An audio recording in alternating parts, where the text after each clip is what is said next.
This week on Capital Discourse, the President's Docket. The Supreme Court takes center stage. Weighing in on executive power and the Federal Reserve's independence. Are we witnessing a new chapter in the balance between politics and the nation's financial backbone? The Article II Chronicles. From Minneapolis to the nation, shifting ICE policies spark debate. Are we seeing reform or just more headlines? Congress and the mandate. As the midterms heat up, we take a look at New York's 24th district. Voter outrage and razor-thin margins. Does this district represent what might tip the balance of power to the Democrats? Concessions and the Oval. Foreign policy stumbles. Greenland, Denmark, and NATO. What's at stake when America's credibility is on the line? From our panel, join our moderator, Dakota Jones.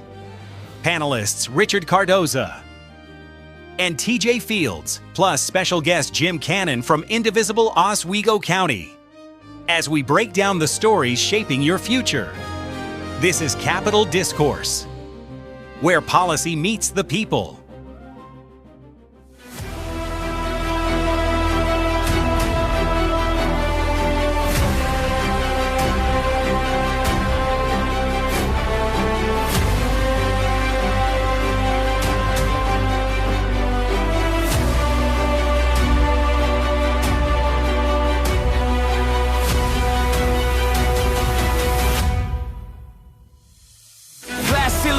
To look like the sky. They tell you be quiet, don't you dare ask why. Your strength is a threat, your voice is too loud. Just another face lost in the faceless crowd. No more. But the spirit ain't gentle and the will won't break. For every future, every soul at stake.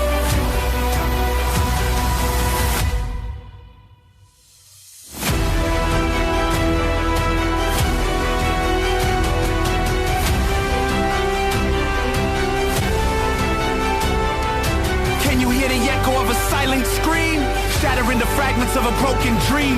We rise from the ashes of the hate they sow. A symphony of voices letting freedom grow.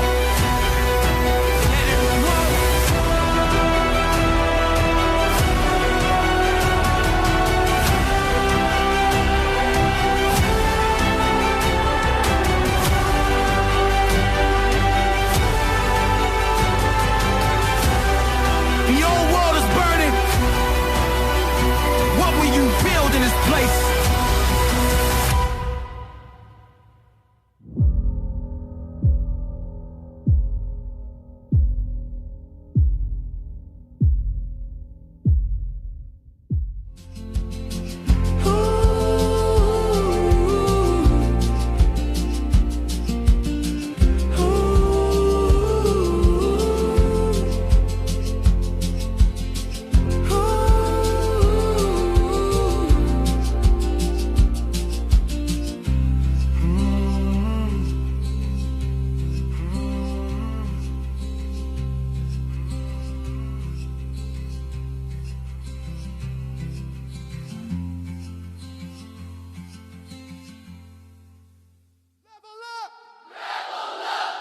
Let's go! Level up!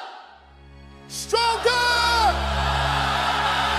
I grind through the struggle, sweat in my veins, iron and will, I'm breaking these chains, heart like a lion, mind on attack, every setback, I'm never looking back, symphony rising, destiny's calling, every rep, every step, I'm never falling. Level up, everybody level up, push it, never gonna give up.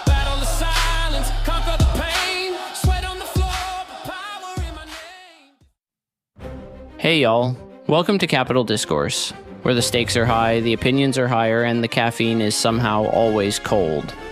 I'm Morgan Chase, and today I'll be your guide through the labyrinth of leadership, legislation, and whatever else Congress decided to argue about before their third lunch break. So, 2026 is shaping up to be the year the Supreme Court decides who gets to be American and who gets to control the economy. No pressure, right? President Trump has 2 cases heading to the highest court in the land, and honestly, the stakes are so massive, we had to break them down for you. Let's start with the wild one. Trump versus Barbara. The question is simple. Can the president just take away citizenship from babies born in America? Yeah, you read that right. Trump's argument, the 14th Amendment, the one passed after the Civil War to protect formerly enslaved people. So basically, he's saying 150 years of legal precedent is wrong, that millions of American-born children don't actually belong here. The other side. They're saying the Constitution means what it says. If you're born on American soil, you're an American. A revolutionary concept. I know, right? Oral arguments are April 1st. Decision by late June. And when this ruling comes down, it's going to reshape the entire immigration debate for a generation. Now, if you thought that was heavy, buckle up. Trump versus Cook. This is about something even more personal to your wallet. Who really controls America's money? Here's the situation. President Trump wants to remove Lisa Cook, the first black woman to ever serve as a Federal Reserve governor, on the accusation engaging in mortgage fraud. That she, within the space of 2 weeks, she had designated both a house in Michigan and a condo in Atlanta as her primary residence when taking out loans, which would have allowed her to receive more favorable terms. Trump said, at a minimum, this exhibits the sort of gross negligence in financial transactions that calls into question her competence and trustworthiness as a financial regulator. Cook has stated she unequivocally denies the accusations of mortgage fraud, and she says that she is prepared to refute the allegations in an appropriate forum. But here's the thing. No matter what your thoughts are here, the Federal Reserve is supposed to be independent, insulated from political pressure, free to make decisions based on what's good for the economy, not what's good for the president. And a person can only be removed for cause. So the very independence that the Fed was made for, to regulate the nation's economy justly and unbiased, that is under attack. So if President Trump wins this case, the president gets the power to fire Fed governors whenever he wants. No restrictions, no checks. That means future presidents could stack the Fed with loyalists who will raise or lower interest rates based on what helps them politically, not what helps the economy. Think about it. A president could slash rates before an election to boost the economy and his chances of winning, or keep them high to punish his enemies. Your mortgage, your car loan, your job, all of it becomes a political tool. The markets already showed us what they think about this. When Trump nominated Kevin Warsh as the new Fed chair, a guy known for his independence and credibility, gold and silver prices crashed. Silver had its biggest one-day drop since 1980. The dollar strengthened. The market was basically saying, thank God, at least the Fed might stay independent. This does not mean that he will not play the president's game and make the Fed less independent. However, it shows how fragile the Fed is. If investors are terrified that if the Fed loses its independence, the whole financial system becomes unpredictable, we all should watch this closely. Here's what you need to understand. The Federal Reserve's independence isn't just some boring bureaucratic thing. It's the foundation of global confidence in American money. The dollar is the world's reserve currency because people trust that the Fed makes decisions based on sound economics, not politics. Our politics are a total mess. If the economic trust disappears, the dollar weakens. Your savings are worth less. Inflation spirals. Everything gets more expensive, and my cheeseburger costs too much as it is. And it all starts with this case. With whether the president can fire Lisa Cook, and whether one person gets to control the Fed. My DoorDash takes too long as to arrive as is. Let's hope my cheeseburger can stay below $20. These two cases don't just affect policy, they affect you, your citizenship, your job security, your ability to buy a house, and your retirement savings. But it goes even deeper, because if the Supreme Court starts questioning who is really an American, what does that mean for legal citizens? People born in United States going back generations, what is the cutoff? How about people born in non-states? Will this be defined? Places like Washington, D.C., or Puerto Rico? Are their rights up for grabs too? Is there a bigger existential crisis brewing about what it means to belong in this country? The Supreme Court is about to decide how much power the president actually has over your rights and your money. and maybe, just maybe, over the very definition of who counts as American at all. Arguments are coming. Decisions are coming. And when they do, nothing's going to be the same, that much we all know. So the country has been tense. No, scratch that. The country has been furious for months. No, actually a year. Dealing with tariffs that flip like a coin. It's guided by one principle that depends on the mood of the president and what he had for breakfast. Foreign policy disasters. So many we can't even keep track of anymore. But underneath all of that, there's something that cuts deeper, something that makes people's blood boil, and that's ICE, Border Patrol. The machinery of enforcement that's supposed to keep us safe, but keeps leaving bodies in its wake. We've all seen it, we've all felt it, and everyone is talking about it. But really, how bad has it gotten? Let me give you the numbers first, then we'll talk about the people. In the first 25 days of 2026, yes, 25 days, there have been 16 ICE shooting incidents. And no, that doesn't include the guy falling on ice. But 4 people are dead. 7 more traumatized, forever changed, and if this keeps up, we're looking at over 230 shootings this year. 230. That's not law enforcement. That's a war zone. That's a crisis unfolding in real time while we sit here and debate policy. But here's the thing that should terrify you. As if that was not enough, ICE agents are being trained in just 47 days, so less than 2 months. That's it. Let that sink in. But let us compare that to other federal agencies. The FBI, 20 weeks. The Secret Service, 28 to 29 weeks. The DEA, 16 to 18 weeks. The ATF, 27 weeks. The U.S. Marshals, 18 weeks. And how about state police? Even in Republican-led states, they're getting 10 to 23 weeks of training. Florida, 19 weeks. Texas, 17 weeks. Ohio, 18 weeks.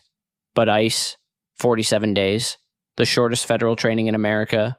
And we're giving these agents, many of whom have no college degree, no prior law enforcement experience, outside of being the bouncer at the local bar, the power to detain, interrogate, and shoot people. Think about that. We require more training to become a hairdresser, between 9 to 24 months, than we require to become an ICE agent with a gun. But numbers don't cry. Numbers don't have families. But you know what Renee Good did? On January 7th, 2026, Renee was shot in the head during an ICE operation in Minneapolis. Shot in the head. And you know what happened after? The Department of Justice, the DOJ, tried to investigate her for criminal liability after she was dead. How about accountability? I don't know. Ask Alex Pretty. January 24th? ICE agents show up and shoot Alex dead. We all seen the video. No need for me to go into it. But, you know, here's where the hypocrisy gets infuriating. Alex was legally carrying a weapon. A gun he had every right to have under the Second Amendment. The Trump administration, the same administration that screams about gun rights, that champions the Second Amendment, the ones that say Americans everywhere need weapons to protect themselves, are the ones that say, that's what got Alex killed. That's their excuse. A legally carried firearm, that's what they're blaming. But let's be clear about what actually happened. Alex was shot by agents trained for 47 days. Agents with de-escalation skills of a high school football team at a Chinese buffet and less training than the guy planning the tractor pull event in Georgia. Agents who didn't know how to assess a situation. Agents who saw a weapon and panicked and fired after their partner cleared the suspect of the same weapon they blame as the cause. That's not Alex's fault. That's not the Second Amendment's fault. That's the fault of a system that puts undertrained, trigger-happy agents on the street and then blames the victim for exercising his constitutional rights. This makes for an unsafe environment for the actual police that work every day under threat while actually trying to bond with a community to serve. The administration wants you to believe that the problem is Alex had a gun. The real problem is that the people who shot him got 6 weeks of training. The real problem is that we're hiring agents with no college degree, no experience, and minimal instruction, handing them a badge and a gun and then acting shocked when they kill someone. The real problem is that when they do, we blame the dead guy instead of the system that failed him. The Twin Cities are still reeling, families are still grieving, and the agents, they're still out there, still operating with minimal oversight. And the administration is still lying about why it happened. 73,000 people are locked up by ICE right now, and more than 60% of them, they're in private prisons. That's what this is about. Geo Group, Core Civic, LaSalle, these companies are profiting off human suffering. Geo Group made $2.4 billion last year. Up to $800 million of that came from ICE contracts. Core Civic pulled in nearly $2 billion, with $500 to $600 million from immigration detention. Let that sink in. We're not just detaining people, we're monetizing their detention. We're creating a system where private companies have a financial incentive to keep people locked up. That's not justice. That's a business model built on human misery. And we're doing it with agents who got 6 weeks of training. The data shows that undocumented immigrants commit violent crimes at a rate of 1.8 per 1,000 people. Native-born Americans, 3.5 per 1,000. Legal immigrants, 0.9 per 1,000. So we're building this massive enforcement apparatus. We're hiring agents with the shortest federal training in America. We're shooting people in the streets. We're locking up 73,000 human beings. We're enriching private prison corporations. And for what? The people we're targeting are statistically less likely to commit violent crimes than the rest of us. We're doing all of this based on fear, not facts. Based on rhetoric, not reality. And we're doing it with a workforce that's been trained for less time than it takes to get a commercial driver's license. Not to mention ICE tried to breach the Ecuadorian consulate in Minneapolis. Who are you going to deport there? Yourself. Are you going to deport yourself from the Ecuadorian consulate? Did you fall asleep during civics and econ? Dude, that's an international incident. Ecuador formally accused ICE of attempting to violate their sovereignty. And now the House Foreign Affairs Committee had to step in and condemn it just to save face. We're not just failing our own citizens anymore, we're embarrassing ourselves on the world stage. We're showing the world that we don't respect international law, that we don't respect borders, unless they're our borders, apparently. And we're doing it with agents who got 6 weeks of training. So where are the leaders? Where's the accountability? Can the adults come back now? Because I think we need some supervision, but for some, it is a touch too late. Renee Good is still dead. Alex Preddy is still dead. Ismael Ayala Uribe is still dead. Serawit Gezaheng Dejene is still dead. Non Ngoch Nguyen is still dead. We're watching in real time. We're watching it fail Renee. We're watching it fail Alex. We're watching it fail thousands of people every single day. And we're still waiting for someone, anyone, to actually do something about it.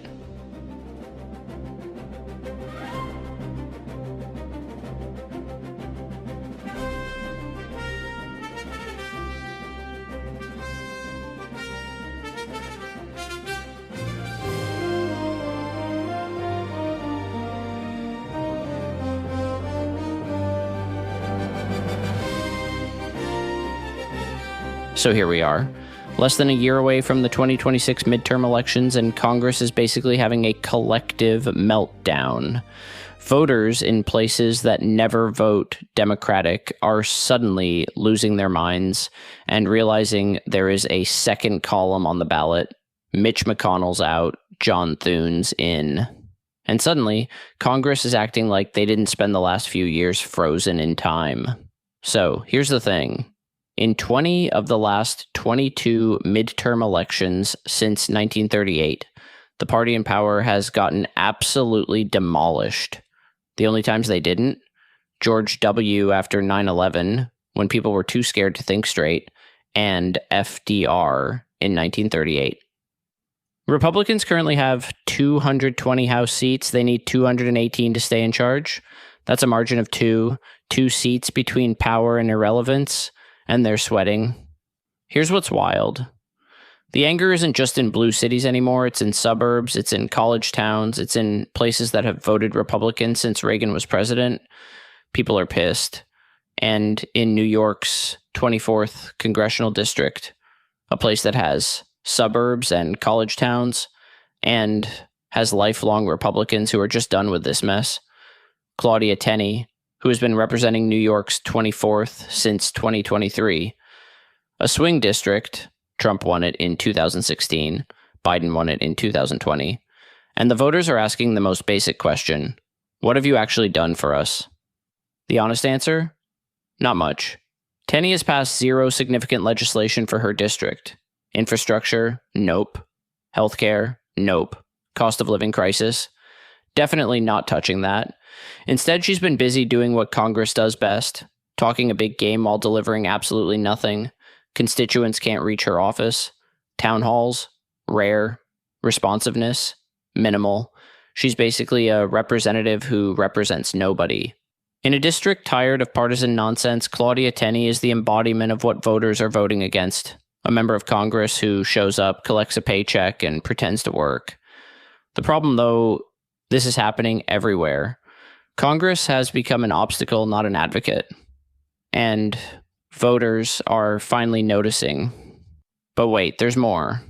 While Congress is busy doing nothing, there's a systematic effort to make voting harder. Redistricting, polling place closures, voter ID restrictions, it's all happening right now. Texas Republicans redrew districts to gain 5 extra seats. California Democrats are fighting back, though. But the real victims? The voters whose voices are being literally carved out of the map. Polling places are being moved, consolidated, or straight up eliminated, mostly in communities of color and low-income neighborhoods. Early voting periods are shrinking. Voter ID requirements are getting stricter, and nobody's calling it what it is: voter suppression. When you make it harder for people to vote, you're not protecting elections, you're attacking democracy. Let's just say it plainly. Clearly, but here is the deal. If Republicans lose the House, this presidency enters its defensive phase. Oversight hearings happen, investigations start, the administration stops getting a free pass. If Democrats take control, they can actually investigate, legislate, and represent people who've been ignored for years. Current trends suggest Democrats could gain 11 to 19 House seats. That flips the chamber, but only if people actually vote. But let's be clear. We must hold Democrats accountable. They must actually lead and represent, not just say useless words. There is a lot of work to do. This isn't about left versus right. This is about whether you matter in your own democracy. When you see a representative like Claudia Tenney who won't fight for you, won't pass legislation, won't even show up, that's your signal. When polling places close in your neighborhood, when voting gets harder, when districts get redrawn to silence you, that's your signal. The 2026 midterms are your chance to be heard. Not in 14 months when it's convenient. Now, when it actually counts. Voter outrage in traditionally Republican areas is real. It's growing. And it's because people are exhausted with representatives who don't represent them, with a system rigged against them. Midterm elections are about accountability. They're about telling Washington, we're watching. We're paying attention, and we are done. In New York's 24th, to the suburbs across America, in communities that have been taken for granted, voters are waking up.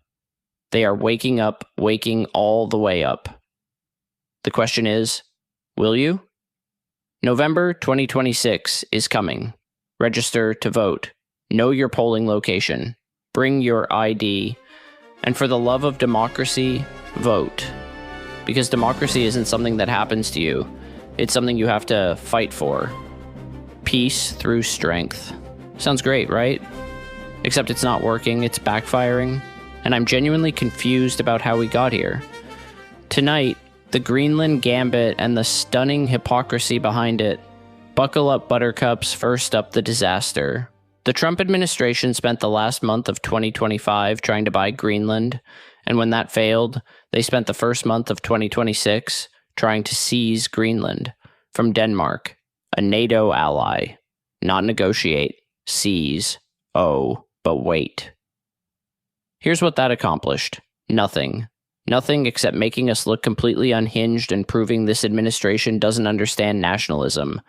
Denmark is literally the poster child for what they claim to love: tough immigration laws, low crime, mandatory military conscription. But instead of working with them, we threatened to take their territory like a supervillain. But then we just backed down. Thank you so much, Davos. Now you would think we'd be done, but no, we just insulted NATO, our allies, for not being aggressive enough in Afghanistan. So we're mad at them for not being aggressive, but we're the ones being aggressive. Last time I checked, that is like an annoying gym bro at Planet Fitness. If you are confused, I am confused too. If you are not, you should be. America. I think we might just be the problem. Not me. It's we. We are the problem, you see. Here's where it gets wild. The far-right European parties Trump was supposed to ally with are calling him out for imperialism. Jordan Bardella from France's National Rally says Trump is practicing coercion. Alice Weidel from Germany's AfD party accused him of violating his own campaign promise not to interfere in other countries. Let that sink in. The far-right nationalists are telling Trump he's being too imperial. That's a warning. Even Viktor Orban dodged questions about it. Because European nationalism is sacred about sovereignty, Trump approaches the world like a real estate developer. He doesn't get that. For them, sovereignty isn't a transaction. It's fundamental. New polling. Only 16% of EU citizens see the US as an ally now. 20% see us as a rival or enemy. That's a massive collapse in 1 month. And while this was happening, 44 soldiers died in Afghanistan, one of the highest per capita death tolls among all coalition forces. In remembrance, they placed 44 flags honoring them, but U.S. embassy staff removed those flags. But after they did, they had to apologize and put them back. In response, hundreds of Danish veterans staged a silent protest outside the U.S. Embassy in Copenhagen. Martin Aholm, a veteran who lost both his legs to an IED, said he feels angry and betrayed. And he said, "I think America has lost its soul. It's not the America I grew up with, where America was the defender of peace in the world. But you know what? This is peace through strength. When you insult the people who bled for you." Here's where my brain breaks. While threatening to seize Greenland, the administration is launching massive deportation operations inside the U.S. We will take other people's land. We will remove people from ours. It's imperialism abroad and ethnic cleansing at home, all wrapped in strength and sovereignty. But sovereignty doesn't mean you get to take what belongs to others. And strength doesn't mean disrespecting people who died fighting alongside you. The administration claims to defend Western civilization, but Western civilization is built on the rule of law, respecting borders, honoring alliances. This does the opposite. So which is it? Are we defending it or destroying it? I'm confused. Peace through strength was supposed to show strength. Instead, it showed incompetence. We damaged relationships with allies over a real estate fantasy. Credibility, gone. Influence in Europe, collapsing. Moral authority, destroyed. Foreign policy isn't a deal. It's built on trust, consistency, and respect. And this administration squandered all three in 1 month. I'm confused. I'm frustrated. And I'm pretty sure the rest of the world is too. Maybe we should have had 48 days of training. And not just 47 days of training. Well, America, this has been Flashpoint Rundown. And I am Morgan Chase.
Welcome in, everybody, to Capital Discourse. I am your host, Dakota Jones, and we're here for another week. It's been a very, very busy week, and I wish I could say in a good way, but it has been for the last several weeks. It's been a lot of stress and turmoil. We're going to get into that today, but first, I'd like to introduce into my co-host, TJ Cash, as well as Richard. How you guys doing today?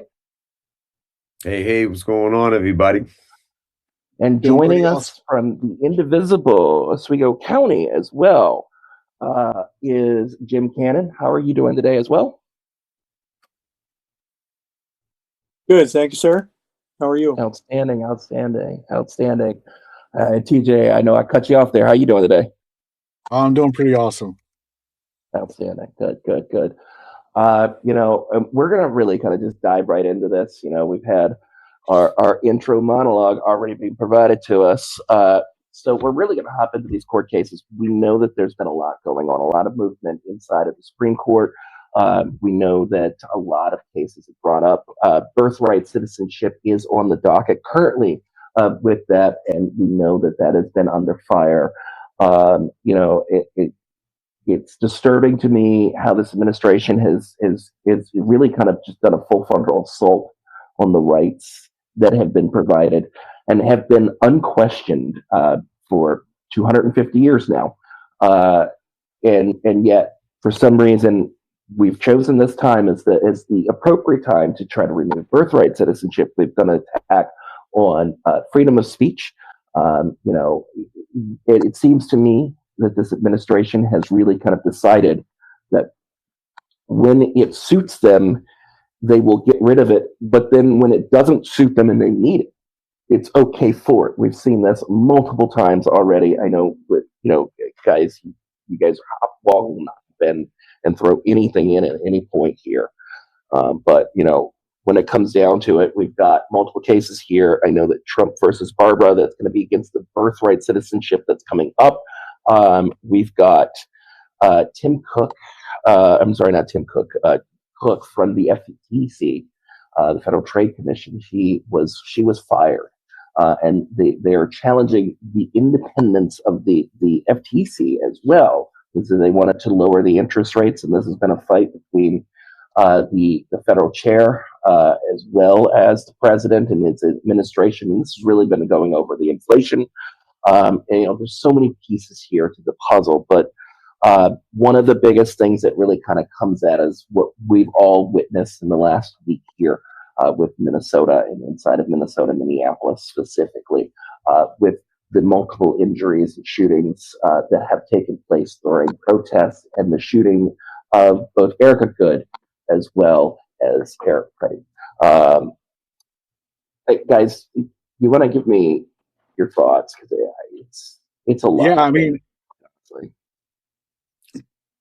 I think we all know the obvious. It is the Republic retribution. They are all trying to, destroy everything that we've been built on for the past, 250 years and so. So it's really just, quite amusing, but at the same time quite disturbing. It's so what are we amazing. Celebrating this year? You mentioned 250 years, right? So what is it that this celebration is going to entail, right? Our like the wonderful America that we built in over 250 years that is being torn down on a daily, minute by minute basis by an administration that cares solely for themselves and no one else. How are we supposed to interpret this as the American people? And these are the questions that I ask too every day. I look at it, I look at the news, and watch what comes out, all the breaking pieces here, and I'm like, when do we question? When do the questions start? Do they have to start answering the questions? Every time we hear them speak, we ask questions, they get questions asked. They don't like the questions, they replace the reporter. They kick the agency out. When are they actually going to answer the questions? We've seen way too much distraction game, the distraction game of this. Let's go ahead and invade Venezuela to distract from the Epstein files. Let's talk about taking Greenland and making it the 51st state to distract from whatever. I mean, it's a game of distraction while the rest of us sit and struggle. But in general, at this point, it can't continue. We can't actually physically continue to survive this. And I think one of our first main pieces here will actually kind of be able to be used with the upcoming midterm election, where we're able to kind of really express our voices, and I've said this before on this show, where the midterm elections are the most important part of democracy. This is where we're able to course correct a president. We're able to course correct a country. This is what that is for. The local piece is the most important piece. And it's one of the reasons why we brought Indivisible Oswego County to kind of chat with us today as well, because that local piece is really the most important piece when we're talking about what we're going through right now. We've seen this very laxed look towards the local elections to the off presidential years, where folks are not engaged. And this is where, as I've said before, this is where this is where they get power. This is how they start. We vote them into local councils. We vote them in to the mayors. We vote them in to statewide elections. This is where they begin. And then they move their way up the ranks and become career politicians. And they sell the same crap that they were selling us before. We just let them get away with it because we keep letting them back in the local election. Guys like Jim, you guys are down there. You're on the front lines of really kind of trying to change that mindset. You guys want to tell us about your organization a little bit down there at the IOC? Well, Indivisible Oswego County started about a year ago with 8 people around the table. It was about the fact that we realized that things were going to start slipping. Over the last year, we've grown to about, some days we do what we call the bridge, which we are out every Saturday morning in beautiful upstate New York weather, rain, snow, sleet, or hail. We spend an hour on the bridge with signs protesting, and we will have up to 160, a couple times we've had 200 people out there. And this is a county of 100,000 people. It's one of the poorest counties in New York State. And unfortunately, the last few years, the Republicans have had a stronghold here. But November of 25, they got a bit of a shock. They went from being a majority of 23 to 2, majority of 18 to 6. So we gained 5 seats to get 7 more this year. And with the way that the administration is helping us is by continuing with the crushing of our, getting rid of what the people want as far as what benefits are. The ACA, big thing. When I said we're a very poor county, Medicaid's an issue, SNAP's an issue, and all that is just pushing people farther to the left. So we're very optimistic that this year is going to be a good year again. Yeah, absolutely. And Oswego County is kind of more of a near and dear thing to me. I lived in Oswego County. I actually taught in Oswego County, taught high school in Oswego County. So I have a connection there. And I know that, not only has the county been ignored by its local leadership for quite some time, but the citizens have felt alienated, not only by the local leadership, but also by the state. You've got the local leaders that had been there before. When I was there, it was Jim Katko, and as I was leaving, Claudia Tenney was taking over, and that was the 24th district. And as we're approaching the midterm elections, I know that Claudia Tenney is up for re-election again, and I know that there are contestants against her, but in reality, she's facing stiffer and stiffer opposition each time, and hopefully we're able to kind of bring some level of opposition that will either A, make her listen, or B, unseat her. I know that you guys said, we were talking earlier, you guys said that you had some opposition that was running against her. How are you guys feeling about that up there? And you know, what are the things that others could bring to the table to kind of help out? Well, I think right now we're really lucky. We've got two good Democratic candidates. One is a veteran and another is a businesswoman. They're both hard already. Plus, we just found out that Kenny's going to have to go against a Republican in a primary, which can only help us. And there's also an independent. There's more than one perspective out there. And I'll tell you that the Republican is afraid, and in some ways, because after the first of the year, or the end of the year, there was an interview and they said, you can thank people on the bridge, IOC, for the 6 seats we picked up. Yes. So they know, and Tenny won't come here. We've sent to town halls, and we've had to use her cardboard cutout because she won't show up. The second one, we have one on February 14th. We're inviting all the candidates, whether they're Republican, Independent, or Democrat, to come and speak to us, so we have an idea what's going on. And of course, again, she's not going to come, and we know that. And whenever she does come, and anybody asks her a question, she runs as fast as she can to get out of the county. So it blows my mind, you know, how uninvolved she was when I was there. As I was moving away, I saw how uninvolved, and I remember, you know, I didn't necessarily always agree with him, John Packo, but at least I saw him.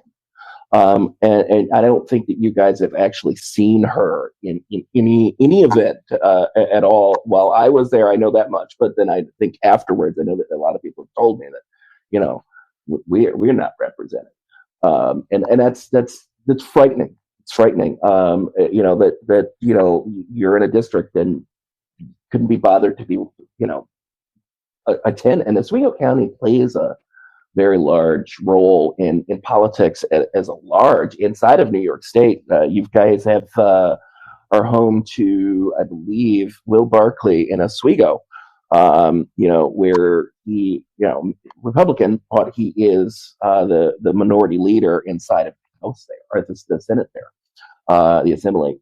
And so right. I know that he is there, and I know that there are other influential folks that work within the area. So I'm kind of surprised that she doesn't, but at the same time, the style that I've seen from her, I'm not surprised. To me, it sounds like you know, everyone's that's in Congress right now, they're just too afraid to, you know, speak up for themselves, and it's quite unamusing. And we've seen this. We keep seeing this. We keep seeing this, the same story. And it's you know, and unfortunately, it's not just Oswego County. It's everywhere as a whole. We've seen them, you know, where they are picking and choosing where they go. And that's where the one of the fights that are actually currently in the Supreme Court we talked about earlier, you know, is about redistricting.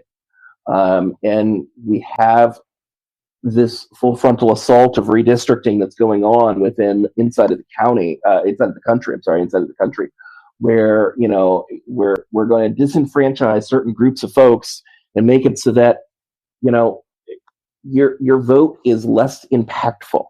You know, and I know within the 24th district itself, one of the most impacted areas that is, it cuts right around Rochester. Rochester is a vapid hole when it comes to the 24th district. And to me, you know, you've got such a large swath of upstate New York. It's a large swath. That is not a small swath of upstate New York, but yet Rochester is not included in that representation. And to me, I asked the question, why? Why is it not included in that representation?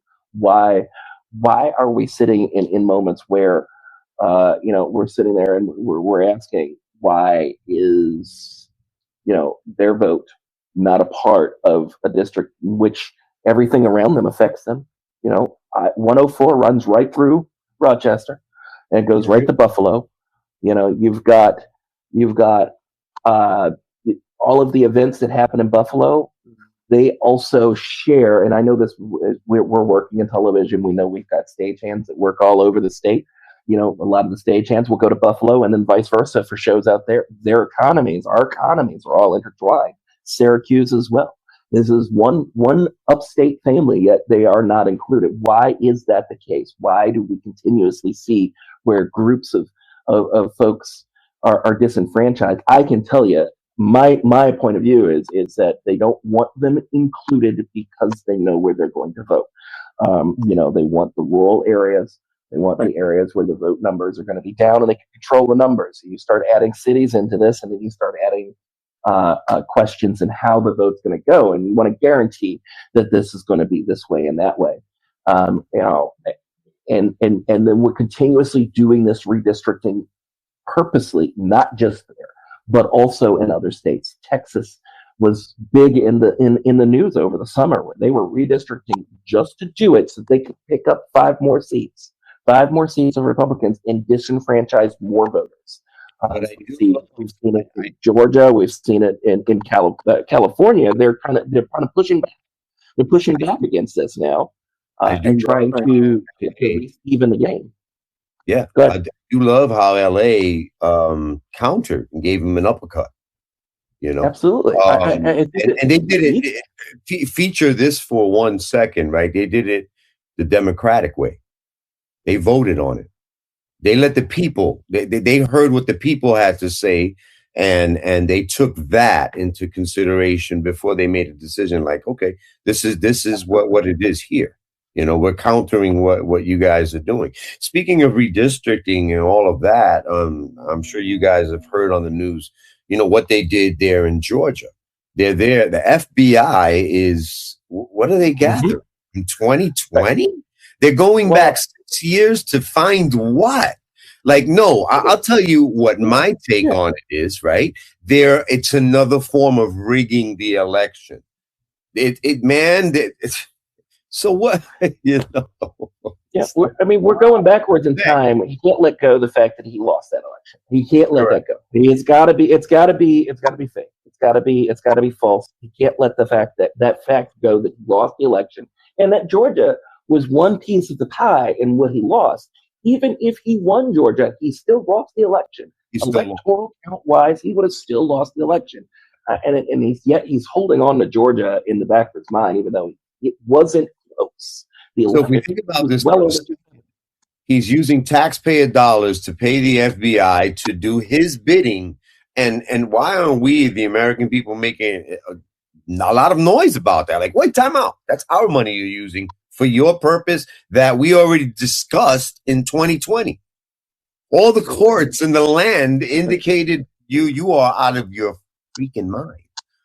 You know what I'm saying? Like this was a good election. It was fair, and you lost, buddy.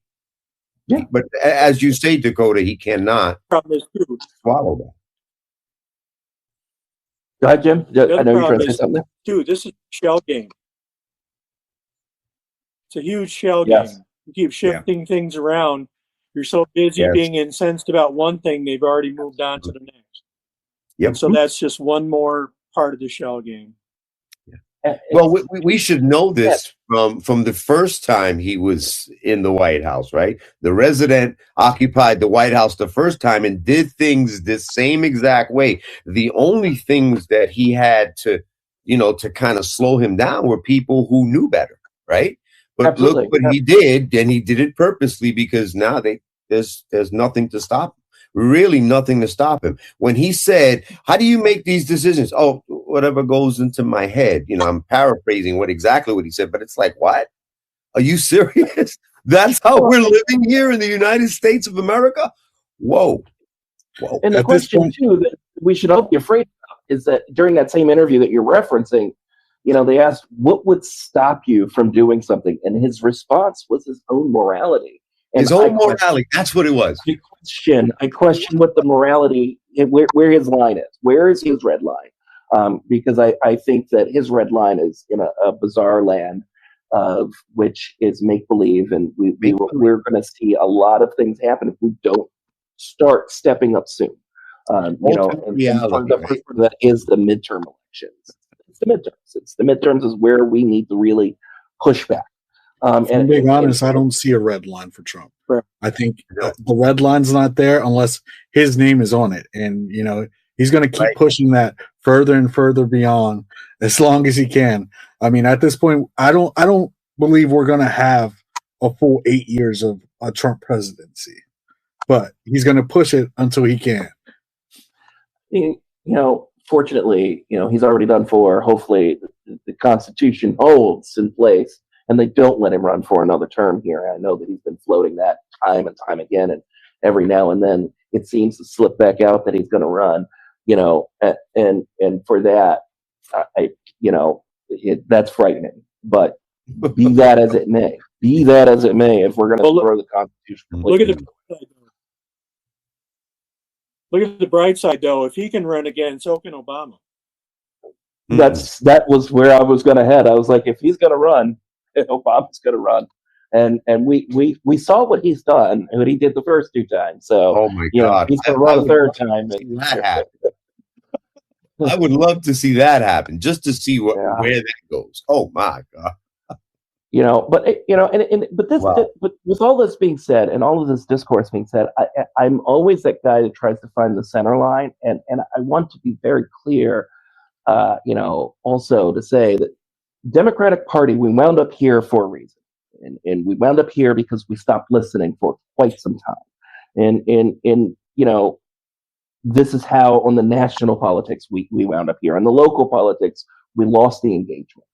And so we need to make sure that we're engaging, we're involving the youth, not just the youth, but also the adults. They're becoming less engaged in politics, and for that, it is problematic. And so honestly, we really, really need to look at all of those pieces. We really need to say, hey, listen, we need to make sure that we take back the Congress in November. But we also need to make sure that we don't wind up back in this scenario again, where our voice is so quashed that they can just roll over top of us in any which way possible. That's one of the biggest things that I really, really hope that we take from this experience that we're having now as we move forward, is that we find a way that to listen better. And we've seen what happens when we listen in general. We've seen how it works, where you have people that are more engaged inside of places like Oswego. Oswego in itself, in Oswego County as a whole, we've seen where it has been predominantly Republican country, where then it starts to become more of a centrist and left-leaning area, where people are more involved and they're reading up on what's going on. And I know that you've seen that out there, Jim, as well as Richard. I'm sure you've seen it in your area down there as well, where people, if they're more engaged, they are. And being here in DC, TJ and I, we are, the national news is our local news, so this is our everyday.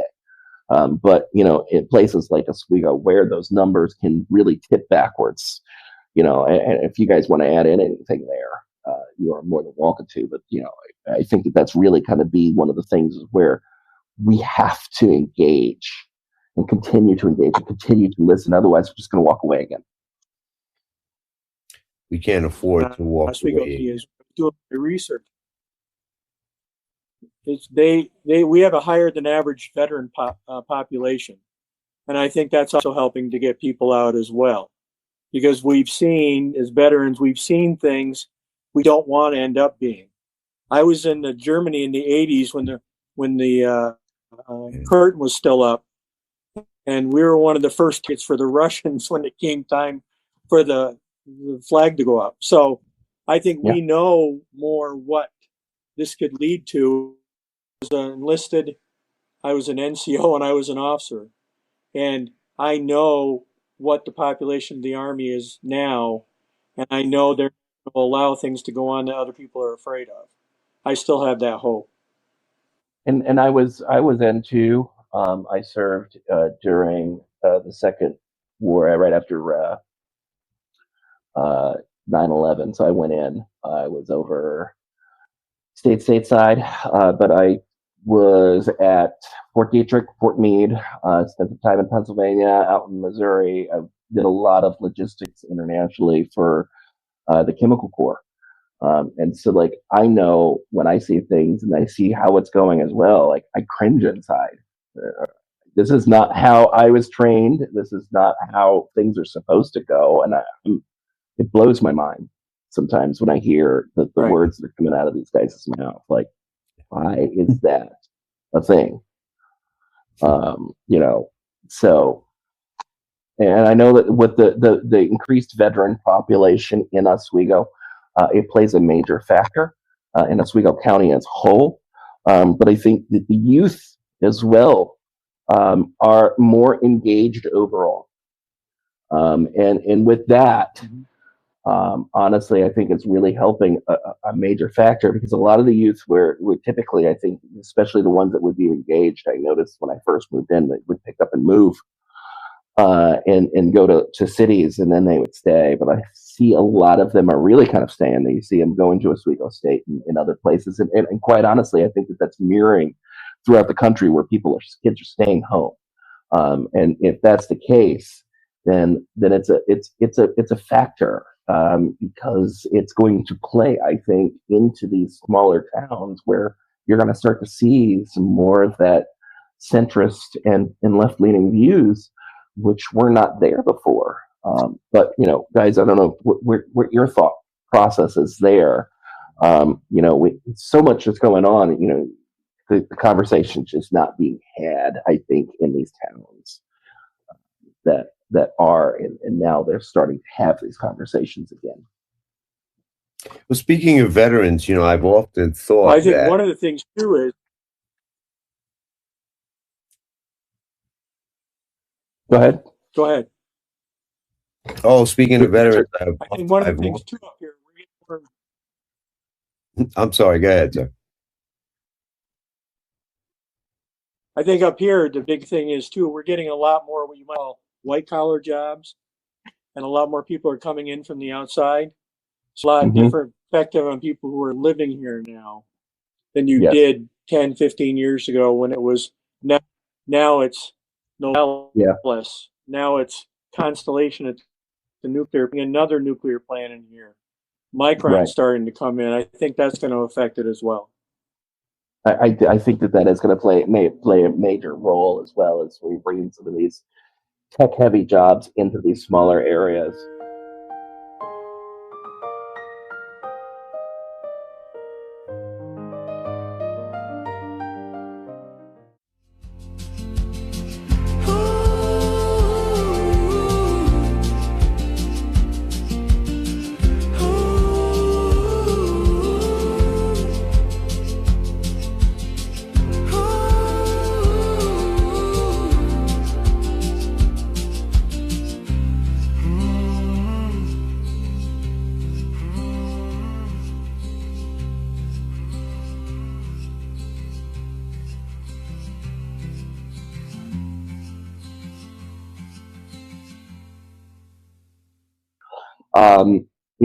But one of the things too that is that I wanted to kind of spend some time about talking today is where we stand inside of our approach of expanding power, and then also where we're looking down the line. The president's going to have to make concessions. We know that he's going to have to make concessions. We know it. But the real question is, what concessions is he going to have to make in this expanding power that he's trying to have? And are we going to be able to stop him from expanding too much before we get to November? That's the real question that I also have. But beside all of that, we're seeing these increased ICE detentions. The ICE is going through door to door in Minneapolis. They're going through to homes. They started an international incident yesterday morning, I believe it was, on I can't remember, actually. It was on the 28th of January. So 28th of January. We record this on the 29th, but it's probably going to air on the 30th. But on the 28th of January, I believe it was, is when ICE went into the Ecuadorial consulate in Minneapolis. And they were forcing their way through the door. If you test me, I will grab you. Okay. Okay. You can know that. Okay, but come touch me. Yeah, okay. You can know that. You can know that too. All right, so you go. You can know that too. This is the consulate. This is the foreign sovereign department. You can know that too. All right, I'm here. Close the door. Bye. Yeah. All right. Yeah. And to me, this is unbelievable because, and I want to be clear to everyone, these guys that are out there are not trained.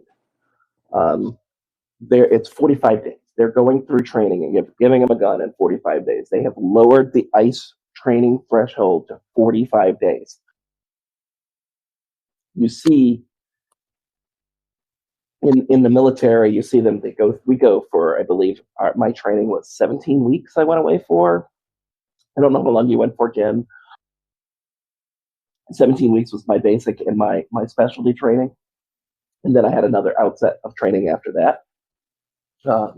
So, we are seeing a large increase of hiring from the CBP and then ICE, but they're not training them. And TJ, if you want to kind of.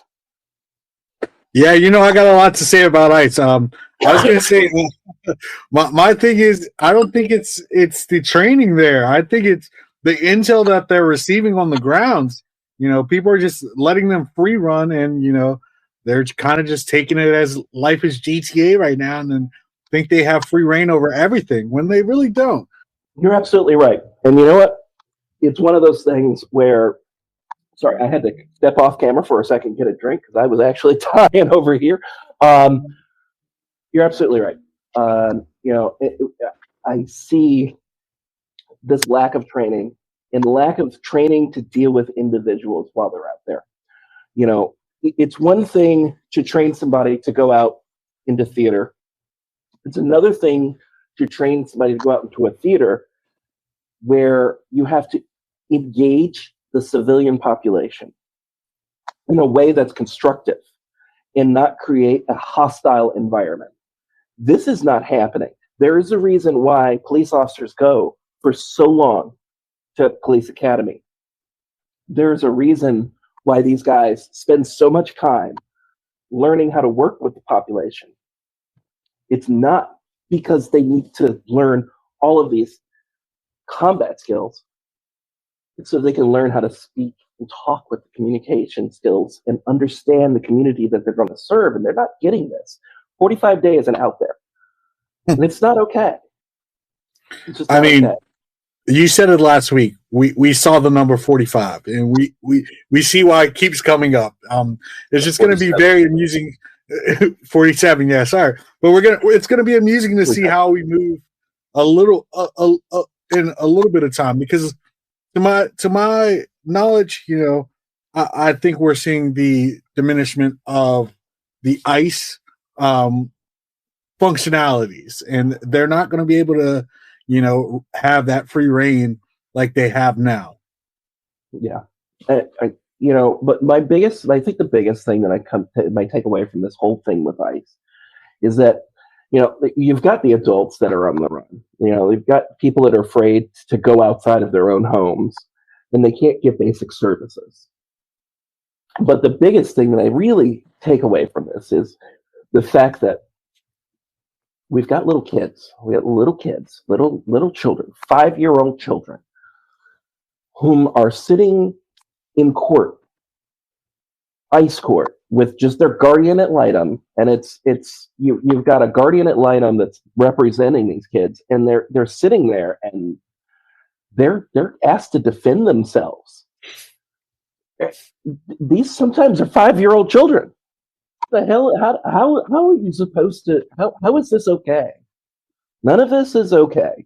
You have 5-year-old children who are sitting there in a courtroom, asked to defend themselves and why they're here. with a guardian ad litem, and sometimes when they're sitting in there, there's like 10, 15 other children. This shit's not okay. It's just not. It's bizarre land to me.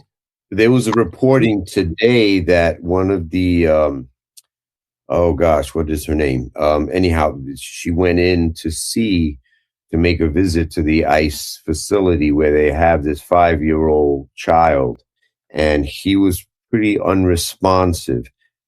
She was saying he was, he appeared tired, but it was another kind of tired. A weak kind of tired. And I can't even for the life of me understand what the purpose is in holding him in an ICE facility. Like, I guess he's one of those dangerous individuals that they wanted to take off the street, right? Because come on, man. Yeah, I've also been following that story. I really believe we can do better than this in this country, man. Just have to believe that. The problem is, for one thing, you've got Stephen Miller. Oh. You've got Stephen Miller, who was like a Nazi gnome, who's directing a lot of this. And a lot of this isn't about the kids here. It's about scaring people to bring their kids into the country. What they're trying to do is this whole intimidation is, we don't have to do it if you just don't show up. Right. And they don't care. They really don't care about it. It's for them, it's just part of the game. It's not real life. Certainly isn't their life. So it's all about intimidation. No, I believe there's some secret agenda that they're working on that we just don't know about. Actually, I don't think there's a secret agenda. I'm going to say this. I don't think it's a secret agenda. I think the agenda was given to us before he ran for president. It's called Project 2020. There's the agenda. Grab the book, read the thing. That's the agenda. He's been following it chapter by chapter, chapter and verse, like it's the Bible to him. That's where we're at. There's no secret agenda. That's what this is. It's ridiculous to me. And in the fact that this is happening is what it is. But yeah, that's exactly what this is. It's Project 2020. So I tried to say before that the two of the ways, the judiciary, right? And, I kind of hold out hope that they're going to put a stop to this. So the lower courts have definitely tried to do that, but emergency docket, let's go up to the big boys and hurry up real quick, and when you make a decision, let's not sign it. Let's just make the decision, like what kind of craziness are we, it gets crazier and crazier, but my point is if we don't have the military on the people's side, we're doomed. If we don't have the judiciary on the people's side, we're doomed.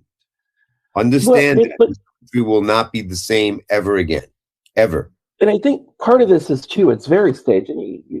They staged this in a way that works for them, right? There are so many lower court vacancies in parts where they know it's going to slow things up, and they're going to be able to make the argument, go and say, "Hey, listen, we can't get the representation. It has to go to the Supreme Court. It has to go up to the next level." And they can make that emergency docket argument, and they keep pushing up. They've stacked the courts at the higher levels with the people they want, and that's where we are. And they blocked everybody from the last president.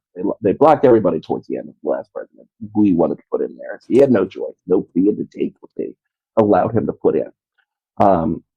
But at the end of the day, you're looking at a court situation where they're setting the game, they're setting the stats. They made decisions. He stacked it from the first time he was president, and now he's added on to it.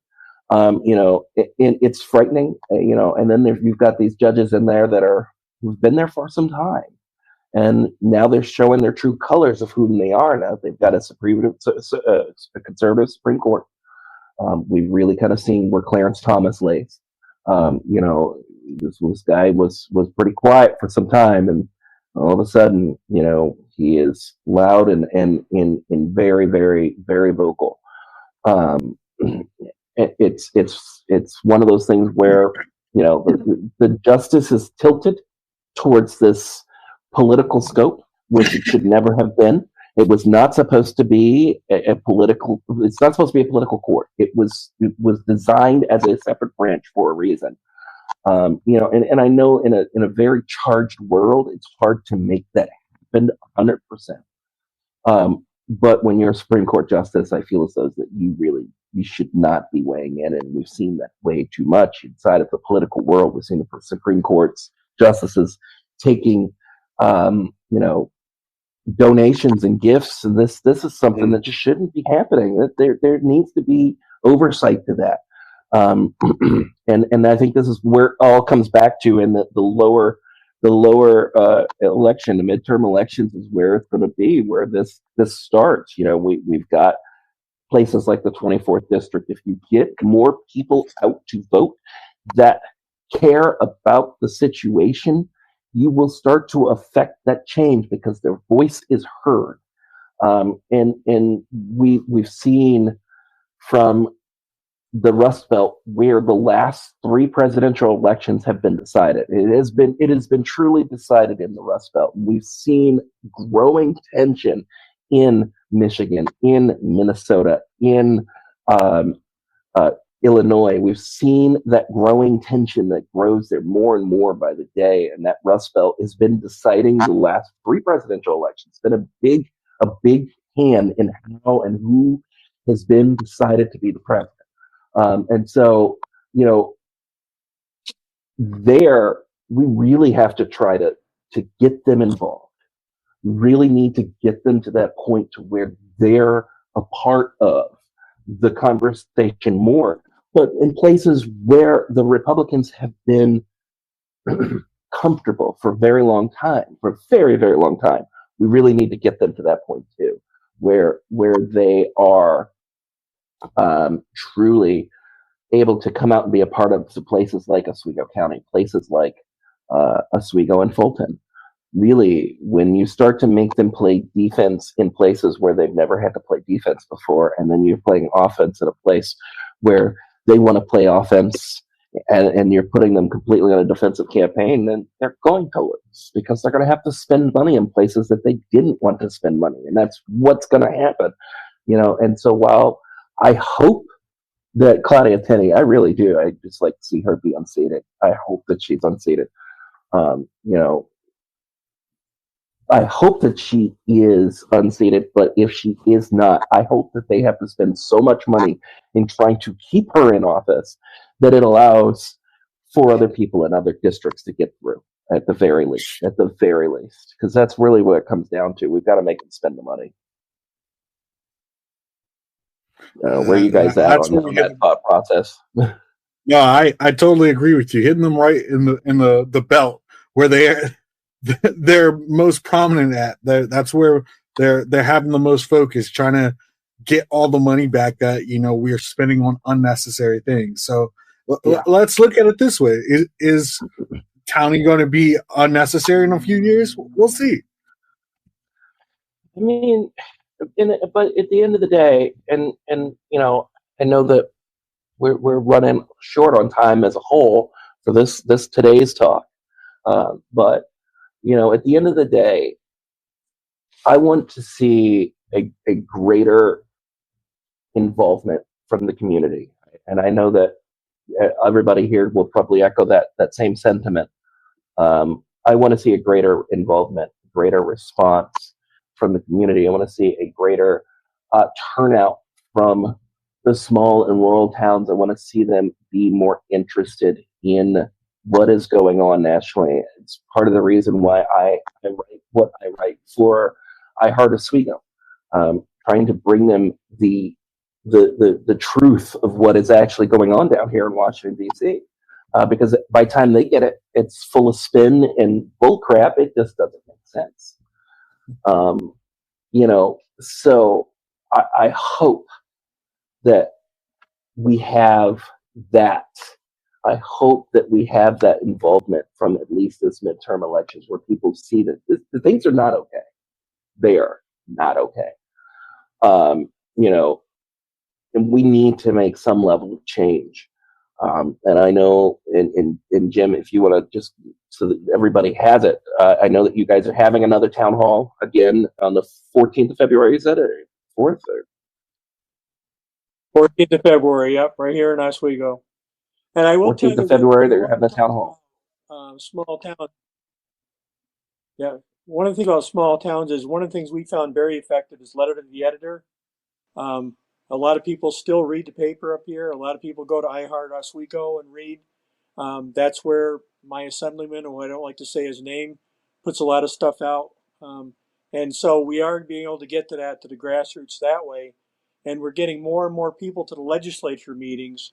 It went from being 6 or 8 people to now they fill the room and they've got another conference room full listening on a speaker.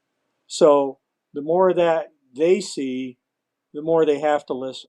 So it's just constantly just dogging it, just going after it. And I think that's where that voice, and I know that Oswego is one drop, but it's a good lens to what small town America is and how we have to communicate, and it's doable. And I hope that the party sees that it's doable to communicate in small town America. There are so many people who want to be involved. We have to give them the reason to be involved. And I think that that's where we kind of fell off the course a lot as well, is that we had not had them involved inside of small town America. And we need to have that community. We need to have that involvement. We could sit here and we could go around in circles and talk about how bad this administration is and all the things, but we still need to have also a plan for what we do next. That's what is most important. And to do that, you really need to be inside of these moments where you're having a town hall where you can have those discussions on what to do and how to do for based on the place where you live. I know that in places like Fulton, New York, they're dealing with an 11% budget tax increase, and this is echoed in small towns all over the country. I can't count how many times I've heard where you've got it's massive tax increase because the budget was not correct, and the last 4 people that were elected for the last 20 years, ran the town's credit and budget into the crap, and so they've got no ability to govern appropriately, and so then they get the new guys in there, and there's nothing they can do, and so everybody throws their hands up and walks away. And I think that these town halls are going to be important because this is where those discussions can be had of saying, hey, listen, we're here, but what do we do next? And that's really kind of my thought, in general. TJ, you last thoughts for the show? Yeah, I mean, just like I said last week, these midterms are larger than they seem. This year we've seen the negative effects of not voting and not being informed about who you're voting for. So make sure you go out to, things like these town halls and things of that nature to get informed and make a concise decision on your own on who to vote for. Absolutely. Richard, last thoughts? Indivisible. Boy, that word rings, because that's what we need to focus on, being indivisible, not divided in this country. I think we can make some inroads if we just stand for the truth instead of all of these lies that are being given to us, and stand against this evil. This is purely evil government that we have in this country, man. Before they ruin us, listen. Really quick, Donald Trump. Being a New Yorker, Donald Trump. Right, I remember reading about him, pretty animatedly and on the daily news and stuff. And man, like we really knew what this guy was about. you know, if you paid attention. And if everybody's paying attention now, and you really don't see what this guy is about, then I have to say you've moved to his form of alternative reality. Because the real, what's staring us as Americans in the face, the dilemma. Do we want this country to continue, and do we want to continue in this country as we've known for 250 years, damn it? Or are we going to stop whenever this orange guy decides, like, no, let's just blow it all up. Let's do it my way. We got to stand against that. That's my final word. And I want to fight. Punch that guy. I'd like to give you the final thoughts as well on where you are. Tell us where your final thoughts are.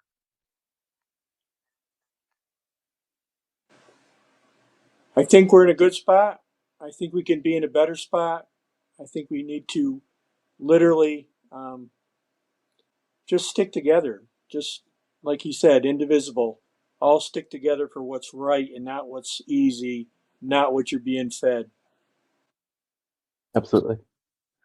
Absolutely. And I know that you guys are up there right now experiencing a blizzard. So I think that's part of our connection issues right now with you. But, you know, I hope that you guys are staying warm up there, because I know I've never seen snow before until I moved to Fulton and Oswego, let me tell you. But with that all being said, we are on the precipice, and we're going to be talking about the midterms for the next several months. We're going to be talking about them. We're going to be engaged in that conversation. We hope to have the Indivisible Oswego County back multiple times to chat with. We're going to bring multiple others into chat as well, bringing the real story and the local story to you guys, the viewer. We are on our 250th year. We should be in a celebratory mood. We've made it 250 years. We'd like to make it another 250 more. In order to do that, in my eyes, we need to be involved in the conversation. There's no ifs, ands, or buts. We got to be involved in the conversation. We can't just say whatever man anymore. It doesn't work. It doesn't work.